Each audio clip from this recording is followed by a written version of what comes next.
Superar la ley de 2007 y despatologizar la transexualidad, permitiendo la libre determinación de género sin necesidad de informes médicos ni tratamientos. Estas son las demandas históricas del colectivo que recoge el borrador de la ley que ha elaborado el Ministerio de Igualdad. Tenemos cita con la ministra Irene Montero para conocer las claves de la norma.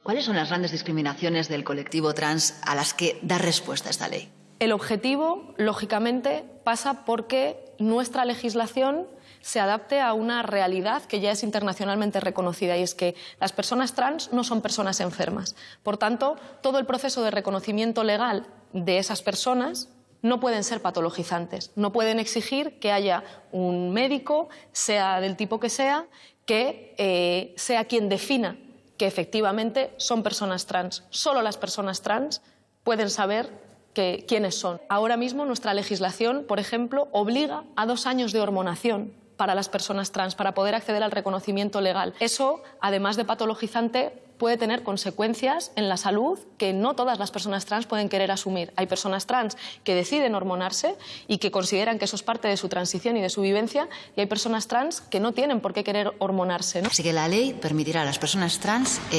determinar libremente el género sin ningún otro requisito. Nuestro objetivo es ese. Yo creo que el sentido, la base de la ley trans de nuestro país tiene que ser el reconocimiento de la libre determinación de la identidad de género. Es decir, que es la persona la que dice quién es y la única que puede decir quién es. Y las administraciones tenemos que poner los mecanismos necesarios para garantizar que ese reconocimiento se produce también legalmente y que la persona también a ojos del Estado y de las administraciones es quien dice ser y es quien es. Eliminar el requisito de diagnóstico médico o de la hormonación necesaria puede suponer algún tipo de riesgo, de peligro para otros colectivos, porque hay parte del movimiento feminista o algunas voces dentro del movimiento feminista que advierten sobre los riesgos de permitir una libre autodeterminación de género. No hay ninguna consecuencia negativa para los derechos de otras personas en el reconocimiento de los derechos de las personas trans, absolutamente ninguna. Pero ¿entiende la rebelión de parte del movimiento feminista? Bueno, entiendo que se puedan dar debates. Creo además que en el movimiento feminista siempre ha habido muchísimos debates al respecto de muchísimos temas. Me quedo con que el consenso que existe en nuestro país, social, político, institucional, al respecto del reconocimiento de los derechos de las personas trans, creo que es abrumadoramente mayoritario.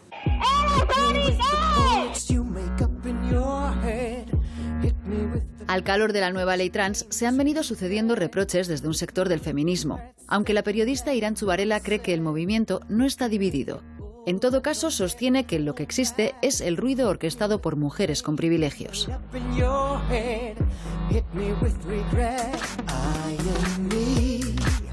Para mí, las personas que se consideran feministas y que son trans excluyentes utilizan los mismos argumentos que han utilizado históricamente quienes han pretendido negarles derechos a otras personas o a otros colectivos con argumentos biologicistas, que siempre ha acabado mal. La raza aria se consideraba mejor biológicamente que el pueblo judío, las personas supremacistas blancas y el racismo y la esclavitud se consideraba superior que las personas racializadas.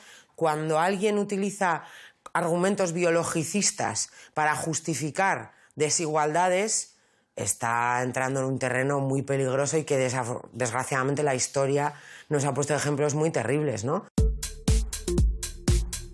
En el lado contrario, algunas feministas abogan por diferenciar entre sexo y género, priorizar el hecho biológico en detrimento de la autodeterminación de género. En esa postura está la integrante de Euskal Elkartasun feminista, Pino García. El sexo es algo observable, es una realidad material. Te quiero decir, antes de que nazcamos ya se puede comprobar científicamente, es algo biológico. Por otro lado está el género, que el género es un constructo social, o sea, es algo inventado para entenderlo. Son comportamientos o estereotipos que se asocian a un sexo en concreto, o sea, es algo construido socialmente. Esto es importante porque en esta ley de autodeterminación de género no estamos hablando de determinar el género, estamos hablando de determinar el sexo, porque no hay ningún registro sobre género, lo hay sobre sexo. Entonces estamos hablando de cambiar el sexo a nivel jurídico. No se puede hacer leyes en base a sentimientos.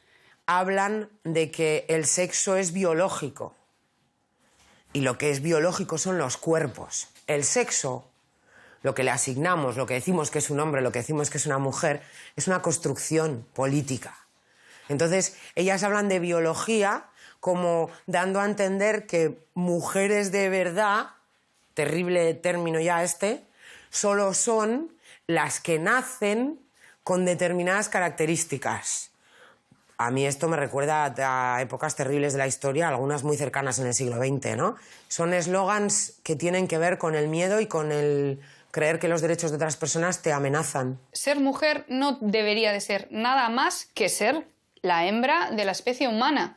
Todo lo demás sobra, todo lo demás es construido, todo lo demás es impuesto. Yo no me puedo identificar con algo que me oprime.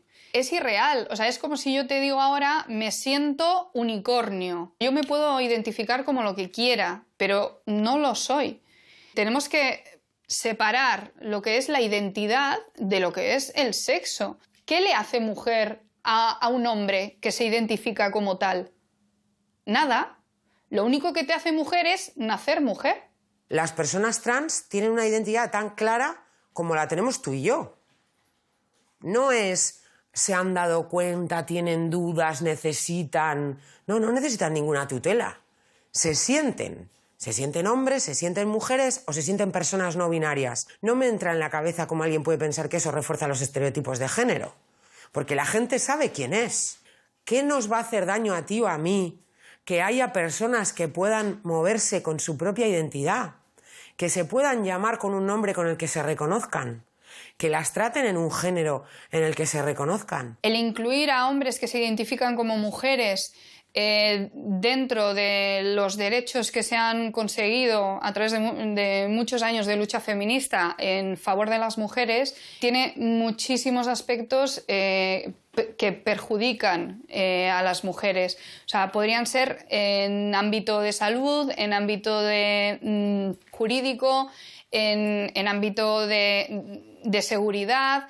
En Canarias hay un juicio actualmente en el que sobre un feminicidio, un hombre asesinó de 30 martillazos a su prima y ahora en pleno juicio se ha autoidentificado como mujer.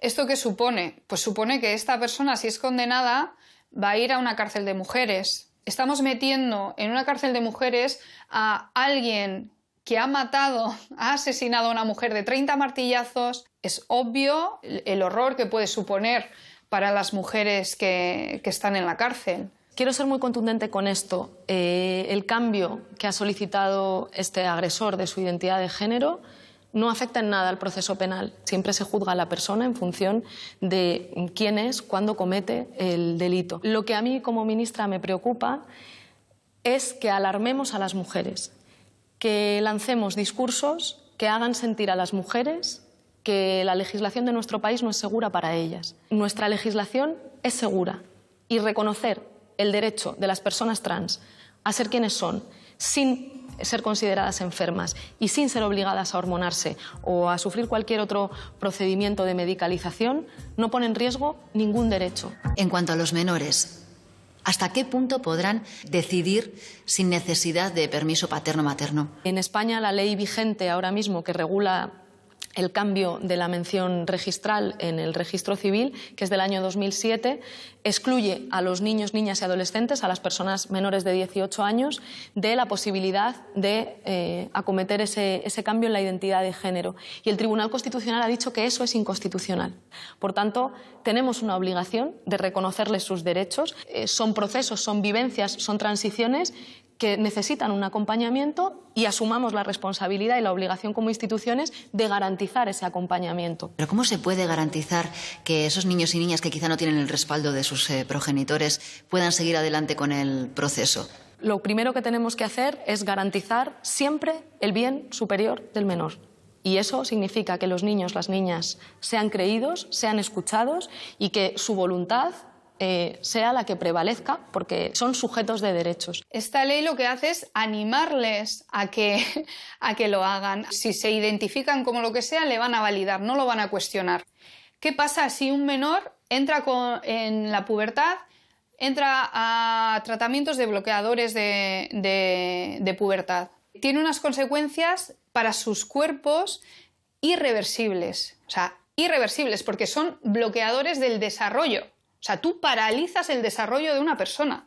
Estamos hablando que son cuerpos sanos que estamos destrozando de por vida. Lo que queremos es que las personas puedan vivir acorde con su identidad lo antes posible.